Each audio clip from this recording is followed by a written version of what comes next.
The gavel cracked like a gunshot in the oak-paneled library of Harrington Manor, shattering the humid August air thick with the scent of polished leather and unspoken grudges. Elias Thorne stood at the back, his calloused hands clasped behind him, dirt still caked under his nails from the morning's weeding, as the family sneers sliced through the room like thorns. "Look at the fairy florist," one of them had whispered not an hour before, loud enough for the echo to linger, but now, as the lawyer's voice trembled over the will's final words, those same lips froze, and the world Elias had quietly tended for a decade cracked open like the earth after a summer storm. He'd always known the soil held secrets deeper than roots. 15 years ago, when Elias arrived at the sprawling estate in the rolling hills of western Massachusetts, broken in 22, fleeing the fists of a father who couldn't stomach his son's truths, old Mr. Victor Harrington had seen something in him that no one else ever had. Not the limp wrist or the way Elias's eyes lingered a beat too long on the curve of a man's jaw in the pages of a magazine smuggled from the city. Victor had handed him a trowel and a corner cottage, saying only, "Plant what grows in you. Boy, this land forgives," and Elias had, pouring his hidden heart into the gardens that wrapped the manor like a lover's arms, roses that bloomed defiant against New England frost, lilacs that perfumed the air with promises of spring. But forgiveness from the land didn't extend to the Harrington heirs, Victor's two sons and their brittle wives, who viewed the estate as their birthright and Elias as little more than a colorful stain on the manicured lawn. From dawn's first light, their mockery was as reliable as the tide. "Hey, Pansy Pete, those tulips look fabulous. Did you paint your nails to match?" Richard, the elder son at 45, broad-shouldered and ruddy from too much scotch, would bellow from the veranda, his wife Lydia tittering behind a manicured hand, her pearls clacking like judgments. Richard ran the family's lumber business in Boston, commuting in his gleaming Cadillac, always in starched shirts and cufflinks that screamed old money. He'd corner Elias by the fountain, eyes narrowed, voice dripping with that false joviality that masked revulsion. "Tell me, do you skip through the flower beds, singing show tunes? Or is it just the prancing that gives you away?" Elias would force a smile, the kind that hid the ache in his chest, and murmur something about soil pH, turning back to his work because words were weeds, easy to pull, but they always grew back uglier. Then there was Thomas, the younger brother, 38 and sharper-edged, a Wall Street shark in slim-fit suits and Italian leather shoes that sank into the soft earth like accusations. Thomas and his husband, no, wait, his wife Claire, all sharp bob and sharper tongue, preferred sutler barbs, delivered over afternoon tea on the terrace. "Darling, must you wear that ascot?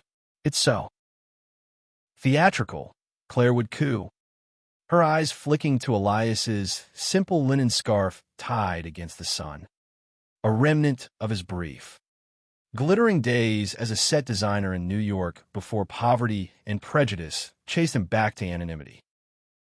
Thomas would chuckle, low and mean, adding, "Father's little project. Keep the grounds pretty, Elias. We wouldn't want the neighbors thinking we're running a Broadway reject farm." They didn't know, how could they, that Victor had confided in Elias during those long twilight walks. His voice frail as autumn leaves, they're blind to beauty unless it lines their pockets. "But you, son, you see the heart of things." Elias saw too much. That's what haunted him.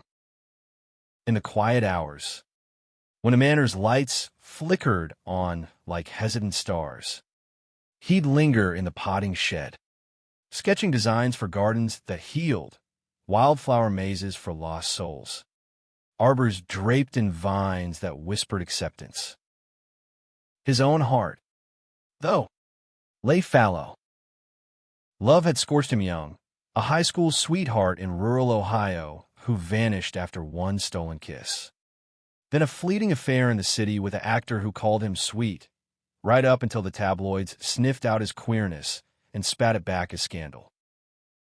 Elias had armored himself in solitude, finding solace in the earth's indifference. It didn't care if he loved men, or if his laugh came too bright, too unfiltered. But lately, cracks had formed. A new face in town, Alex Rivera, 32, with sun-kissed skin and eyes like polished obsidian, who'd moved into the old mill house down the lane.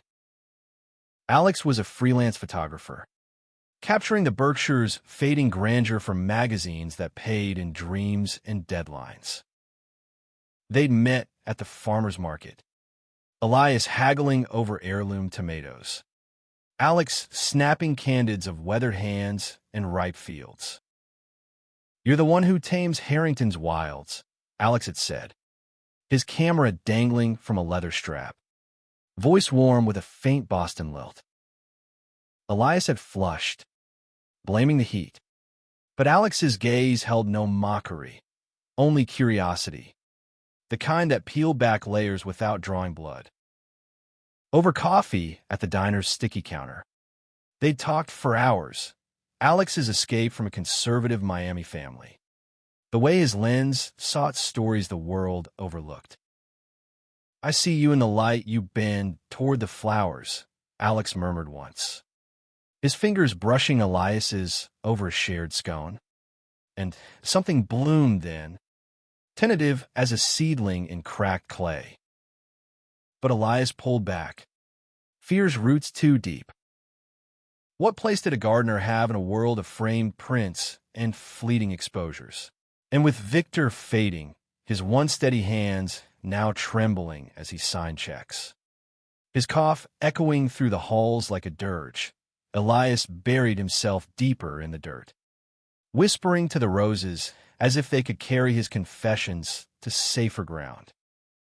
The summer swelled, heavy with unspoken storms. Richard's visits grew longer, laced with bourbon-fueled rants about inheritance taxes and that old fool's eccentricities. Thomas paced the library, phone glued to his ear, barking orders to brokers while Claire scrolled estate listings on her tablet, dreaming of flipping the manor into condos. They barely glanced at Victor now, tucked in his four-poster bed, fur lines snaking like vines across his arms. Elias was the one who sat vigil, reading aloud from dog-eared copies of Walt Whitman, Victor's favorite, the poet who'd sung of men, loving men in codes the world pretended not to see. "Keep reading, Eli," Victor would rasp, his blue eyes, so like Elias's own hidden beneath the soil of denial, gleaming with unshed tears. "You're the son I never deserved to claim." One sweltering afternoon, as thunderheads bruised the sky, the barbs drew blood. Elias was transplanting ferns along the east path when Richard barreled down, tie loosened, face flushed. "You, pansy." Father's rambling again about his legacy, says he wants you at the reading. As if you'd understand a word of it. "Stick to your weeds." Queer. The word landed like a boot on tender shoots. And for the first time, Elias didn't swallow it. He straightened, mud flaking from his jeans, and met Richard's glare. "The weeds teach more about legacy than you ever will, Mr. Harrington. They outlast the storms." Richard barked a laugh, but it rang hollow, and as he stormed off, Elias felt the ground shift, not in anger, but in the quiet certainty that Victor's secrets were roots entwining fates long buried. That night, Rain lashed the windows like accusations, and Elias sought refuge in Alex's arms. The mill house glowed amber, smelling of fresh ground coffee and darkroom chemicals. Alex pulled him close on the threadbare couch, lips tracing the curve of Elias's neck, hands steady where others had faltered. "Tell me what haunts you," Alex whispered, his breath a balm against the chill. And Elias did, words tumbling like overripe fruit, the mockery that chipped at his soul, the love that dared not speak its name in Harrington's shadow, the fear that Victor's kindness was a fleeting sun. Alex listened, then kissed him fierce and slow, murmuring, "You know, Shadow, Elias, you're the damn sunrise." In that tangle of limbs and heartbeats, Elias glimpsed a future where gardens weren't the only things allowed to thrive, where love could root without apology. But dawn brought no mercy. Victor slipped away at first light, his passing announced by a single cardinal's call outside the window, as if the birds mourned louder than men. The family descended like crows, Richard barking orders for the caterers, Thomas calculating probate timelines, Claire fussing over black veils that hid nothing. Elias mourned in silence, clipping wilted blooms from the graveled path. His ascot soaked with rain, he told himself was only the storm. Alex found him there, camera slung over his shoulder, and wrapped him in a wool jacket that smelled of pine and promise. "Come away with me after," Alex said, voice rough with his own grief for a man he'd only glimpsed through Elias's stories. "To the city or the coast, anywhere your hands can plant new beginnings." Elias leaned into him, the weight of what-ifs lifting just enough to breathe.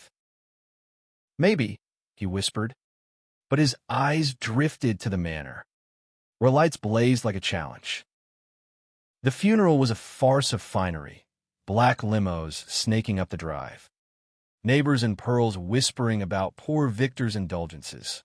Elias stood at the periphery, his suit borrowed and ill-fitting, a stark contrast to the family's bespoke mourning. Richard cornered him by the casket, breath sour. "Don't think this changes anything. You're the help, always will be."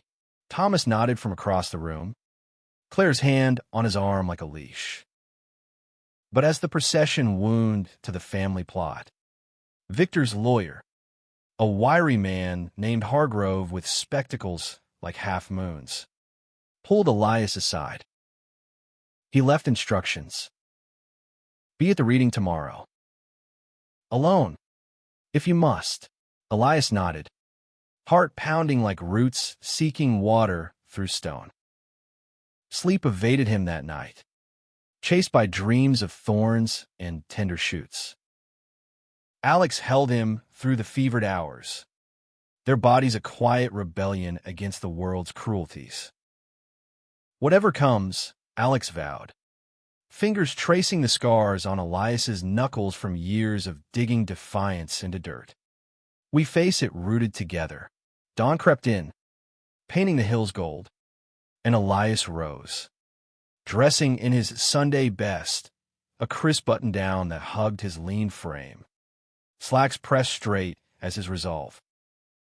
The library waited, heavy with history, walls lined with leather tomes Victor had read aloud on stormy evenings. The massive desk where deals were sealed and secrets inked. Hargrove arrived precisely at 10, briefcase clutched like a shield, the family filing in behind him, Richard slouched in an armchair, Lydia fanning herself dramatically, Thomas ramrod straight, Claire perched like a bird of prey. They spared Elias a glance, smirks curling as he took a seat by the window, sunlight gilding his features like a halo they refused to see. "Let's make this quick," Richard grunted. "I've got a board meeting." Hargrove cleared his throat, unfolding the will with hands that shook ever so slightly. The preliminaries droned, bequests to charities, some to distant cousins, the business to Richard, the city apartment to Thomas. Nods all around, anticipation thickening the air like fog off the river. Then Hargrove paused, adjusting his glasses, and to Elias Thorne, my gardener, confidant, and the son of my heart, though blood may not bind us in law's eyes, love does. I bequeath the entirety of Harrington Manor and its lands, free and clear, with all furnishings, gardens, and endowments attached. The room imploded in silence first, then chaos. Richard lurched forward, face purpling. What the hell? That faggot? Father must have been senile. Thomas shot up, veins bulging. This is a joke, a goddamn forgery. Claire gasped theatrically, Lydia clutching her pearls as if they'd choke her outrage. Elias sat frozen, the words blooming in his chest like wildflowers after fire. Victor's voice echoing, you see the heart of things. Hargrove raised a hand, voice steady as granite. The document is ironclad, witnessed and notarized. Mr. Harrington amended it 6 months ago, in full faculty. Elias inherits because Victor chose him, the one who tended not just the grounds, but the soul of this place. Richard lunged, fist raised, but Thomas yanked him back, hissing, we'll contest it, every queer-loving penny. Their fury crashed like waves on unyielding shore. But Elias rose then, slow and sure, his voice cutting through like sunlight through leaves. Contest if you must. But know this, your father saw you for what you are, men chasing shadows of wealth while the real fortune withered untended. He gave me this not out of spite, but because I loved it back. Every bloom, every buried root. And I'll honor that. The brothers reeled, slinging slurs like stones, cocksucking opportunist. Richard roared, but Elias walked out, head high, the manor's weight settling on his shoulders like a crown of vines. Outside, Alex waited by the iron gates, camera in hand, capturing the moment Elias stepped into his inheritance, eyes fierce, lips curved in a smile born of hard-won earth. They embraced under the arbor Elias had woven himself, petals drifting like confetti from a wedding the world hadn't sanctioned. It's yours, Alex breathed, and Elias nodded, pulling him close. Ours, if you'll have it. In the weeks that followed, the estate thrummed with change, not the cold flip Thomas envisioned, but a rebirth. Elias fired no one, but hired hands from the local shelter, young men like he'd been, queer kids with calluses from streets harsher than any hoe. Together, they transformed the grounds into a haven, the rose garden of resilience. Paths lined with plaques quoting Whitman, the Arbor of Allies, where weddings could unfold under canopies of acceptance, no matter the shape of love. Richard and Thomas sued, of course, their lawyers circling like hawks, but Victor's will stood firm, fortified by letters he'd penned in secret, tales of his own hidden youth, a love lost to society's scythe, and how Elias's quiet courage had mended what time tore. Alex stayed, his lens chronicling the metamorphosis, sun-dappled shots of lovers picnicking on checkered blankets, portraits of elders sharing stories under shaded boughs. Their own romance deepened in stolen sunsets, hands entwined over blueprints for a community center where art and soil met, Elias sketching layouts, Alex framing the dreams in silver nitrate. One evening, as fireflies danced like errant stars. Alex knelt in the very spot where Victor had first handed Elias that trowel. "Marry me here," he said, ring glinting like a dew-kissed leaf. "Let this ground witness us." Elias laughed through tears, pulling him up into a kiss that tasted of earth and eternity. "Yes," he whispered, 1,000 times. In every season, the brothers appeared one final autumn day. Rain slicked and subdued. Richard's paunch softer. Thomas's eyes hollowed by divorce papers Claire had filed amid the scandal. "We were wrong," Richard muttered, shoving hands into raincoat pockets. "Father, he always said you had the greenest thumb for forgiveness." Thomas nodded, glancing at the thriving beds. "Can we visit? See what you've built?" Elias regarded them, heart aching with the complexity of blood not his own, then extended a hand muddied from the morning's work. "The gates are open, but come as family, not foes." They clasped, tentative bridges over chasms. And in that grip, Elias glimpsed Victor's wisdom. Legacies weren't hoarded, but grown, shared, allowed to spread. Years wove on, the manor a beacon in the hills, weddings echoing with laughter, workshops blooming with stories of survival. Elias and Alex adopted a boy from the city, wide-eyed and wary, teaching him to plant seeds that outlasted storms. And on quiet nights, Elias would wander the gardens, Alex's arm around his waist, whispering thanks to the man who'd seen him whole.